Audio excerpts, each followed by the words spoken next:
Hi, everybody. I'm Donald Clark. It's good to be back. How are you?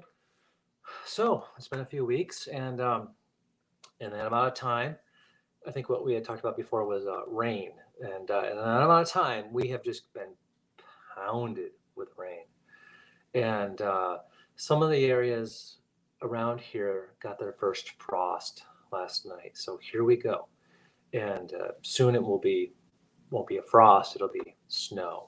So we're starting to enter that, we're shifting now the pattern of seasons. And that's, it's a good time to come in and have acupuncture. Excuse me, it's a good time to take care of ourselves, right? To reflect on the past season and this upcoming season. So prepare, right? So I think I've talked before. I've had patients in the past that come in or even currently that come in 4 times a year whenever there's a season change. And the idea is to keep their immune function high, keep their energy high, and keep their body in tune. Now, I am a big advocate of spending a little bit more time outside than inside during a season shift. And what it does, it helps you acclimate to your environment a little better. If you're just cooped up all the time and you're not getting fresh air and sunshine, or getting blown around by the wind, when you do go out into those extremes, it impacts you a little bit more so than somebody who's um, adjusted to it nicely. So I encourage people to get out, and plus it's gorgeous, right? It's just beautiful out right now. The leaves are really starting to take off here, and it's a beautiful time of year, and that time between that crisp autumn and that first freeze is just such a magical time, especially in the mornings and at night. The sun's low and the shadows are casting, but it's beautiful and there's vibrant colors and tons of flowers still. And it's just a wonderful bouquet, a sensory bouquet right now. So I encourage everybody to get out there just to adjust to that upcoming season, because when it hits, man, it is going to hit hard up here in the Northeast, as it does every year. It's like clockwork. The first week after Halloween, bam, here's winter. So get ready. We have about a month.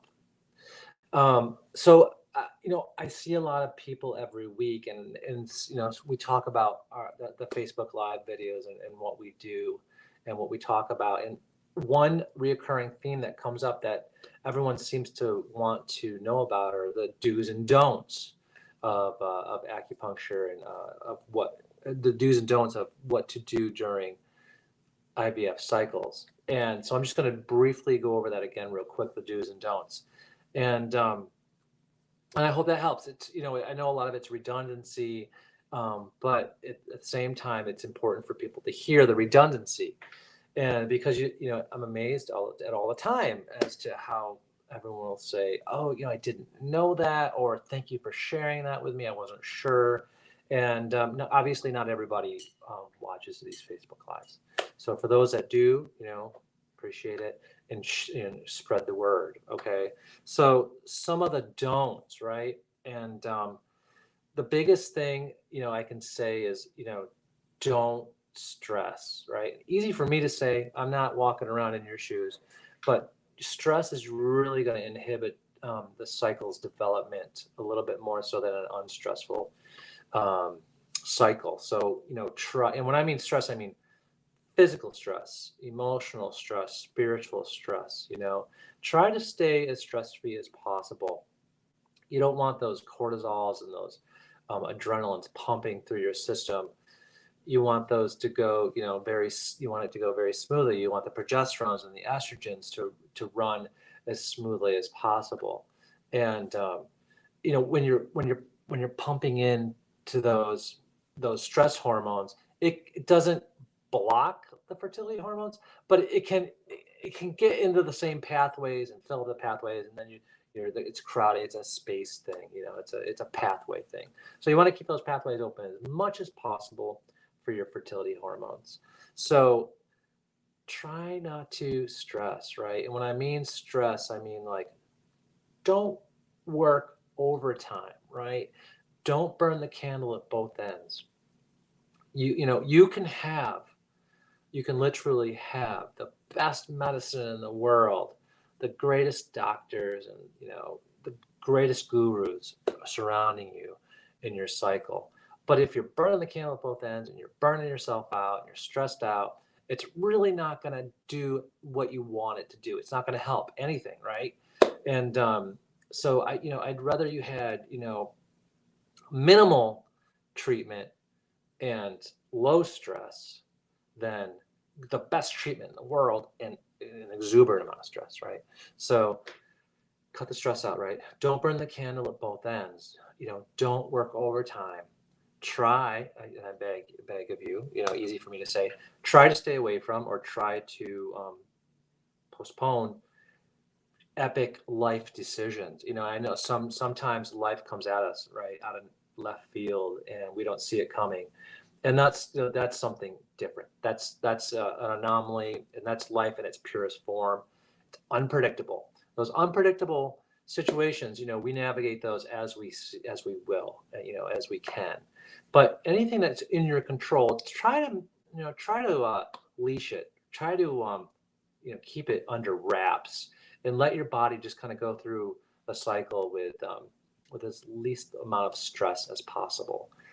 Physical stress, constant cardio, the constant weightlifting, the constant aerobics. Bad idea. Okay, it's just pumping out the wrong hormones and it's sending the wrong messages to the body. It's saying my physiology is fleeing right now because I'm running, and it's sending all the wrong messages to the body. I don't expect you to sit around or be in bed for 4 months, but I don't want you out running. I don't want you climbing mountains. I don't want you backpacking with a 30-pound backpack. I just want you chilling out, going for walks, spending time in the garden, seeing friends, surrounding yourself with loved ones, and people that build you up. And which segues into try to stay away from people that tear you down. They're not your friends, right? You want people that build you up, and you want to stay strong like that. So try to take that stress out of your life too. The spiritual stress and all the emotional hurt. You don't want that right now. So slow down. No stress, no exercising, no training, right? We don't want you to train for anything right now. It's really important that you don't do that. High fat, less calorie, less caloric, high fat food. It's proven time and time again that's going to decrease inflammation in the body, which is going to ultimately lead to a better cycle. So, beef, bacon, eggs, butter, high fat. Try to focus on that. You're going to do what you're going to do. Just do it with a little bit more high fat into your diet, okay? And I've always been a steak and eggs kind of guy in the morning. I feel better. I eat less, and there's something to be said about that. So don't shy away from the steak and eggs, and especially in the morning, And if you're forced into this situation where you've been working and you're stressed out and you're tired, and who's going to cook dinner? I don't know who's going to cook dinner. If it's just you and you don't have mouths to feed, it's better just to eat simply. Eat high fat food. And if you're forced where I'm going to eat a tableful of carbs, don't eat. There's something to be said about lower caloric intake as compared to eating all the wrong stuff, right? So try to lower your caloric intake, up your fat, and and and that's something you can control. Obviously there's days when we might slip. We're at the wedding, we're at the friend's house. It's a potluck. People do potluck still. I think only in Ithaca and San Francisco, but whatever. you know. And so do if you're at the potluck and help yourself, have fun, but try to focus on that, and try to stay with the high fat. So try not to eat horrible, right? Try to stay away from those empty calories, and try to better your diet. Let's see. Don't exercise. Don't stress. Um, don't grind yourself down. Get some acupuncture. So I guess we can go into the do's, right? So slow down. Spend more time, quiet time. Nest a little bit. Meditate. Yoga. Treat yourself. And I don't mean like, you deserve it, because we all do, but I mean like treat yourself physically, medically, with alternative medicine. Treat yourself with massage. We do prenatal massage, we do fertility massage, we do myabdominal massage. All of these are going to align your body physically, anatomically, and to help your body expand, especially when you become pregnant. It's also going to take away pain, and we know what pain does to a cycle. Intense pain, and the stresses associated with that can just really put a lot of pressure on an IVF cycle or a fertility cycle. So treat yourself, treat your pain. Acupuncture, Chinese medicine, all those are going to put you into a super deep state of relaxation. Poof, there goes your stress hormones. And at the same time, we're building blood. We're building blood, and we're moving blood to all the essential parts of the body, reproductive areas. This goes for men too. All of this goes for both men and women during a fertility IVF cycle or IUI cycle or a natural cycle. So treat yourself. Get lots of treatment. If on the day of your transfer, if you have a long ways to drive, some people drive from Wisconsin, some people drive from Virginia, Montreal, all around. Take frequent breaks in that drive, and that goes for when you're pregnant or anytime after a transfer. Try not to go more than an hour and a half or 2 hours sitting in one spot, be it at your office, be it at the house, be it in a car. Because like I'm sitting now, I'm kind of like, stuff is kind of, pinched, like my legs are up. And so, if you're laying down in bed, that's different. Everything's moving slowly, and your heart rate slows. But during the day, when you're functioning at a high capacity, try not to sit all day. Especially if you're in a car moving. Every hour and a half, stop, walk around. Get some. You don't have to walk around much. Go around the car once or twice, at a safe spot, right? Not in the side of the road. That's a bad idea. And to keep that blood flowing. I encourage people to go for walks. Spend time outside, like we just talked about. Help adjust to your environment. Treat yourself. Try not to spend a lot of time on electronics. Good luck with that. Like, everything's electronic. Our TVs are smart. Our phones are smart. Everything is smart. But try to limit your screen time, right? And pick up a book, right? If you have the time, as compared to watching TV or the news. God, Lord, don't watch the news. Just read a book, and spend some downtime. Doing that. Your heart rate's going to go down. Your breathing is going to slow. Everything dilates, oxygenates, and that's all good for you. Keep your iron levels high. I can't say that enough. If you have a history of anemia or blood deficiency, keep checking those blood levels. Keep your deficiency and your anemia at bay. So do what you need to do, be it an iron supplement. You're going to be taking prenatals to begin with. So you're taking those prenatals. But if you have a history of really bad anemia, you may consider an extra iron supplement. And when I mean that, I mean only like once a week. You don't have to take it every day. It's really going to mess with you because you're already consuming iron. But once a week, to help keep that baseline iron level high, it's going to help everything. So consider that, and obviously, look at, if you're eating a lot of red meat, you're going to get a lot of iron that way too.